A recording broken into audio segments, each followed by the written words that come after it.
Do you want to attract more wealth and abundance into your life? Have you heard about money attraction music? In this video, I'll share with you the top 5 reasons why you should consider buying money attraction music today. Hey everyone, it's Millionaire Advice here and welcome back to my channel. Money attraction music has been gaining popularity lately and for good reason. It's a powerful tool to help you manifest more wealth and abundance into your life. Let's dive into the 5 reasons why you should consider buying money attraction music.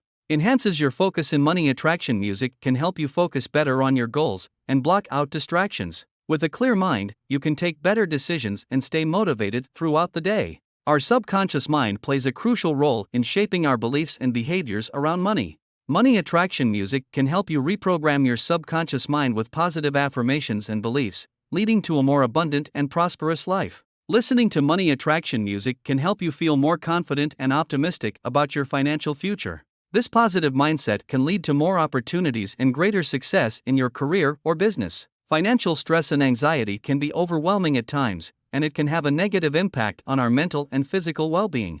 Money attraction music can help you relax and reduce stress, allowing you to focus on your goals and manifest more abundance in your life. Money attraction music is an affordable and effective solution to help you attract more wealth and abundance into your life. With a small investment, you can enjoy the benefits of this powerful tool for years to come. So there you have it, the top 5 reasons why you should consider buying money attraction music. It's a simple and effective tool to help you manifest more wealth and abundance into your life. If you enjoyed this video, make sure to give it a thumbs up and subscribe to my channel for more videos like this. Thank you for watching and I'll see you in the next one.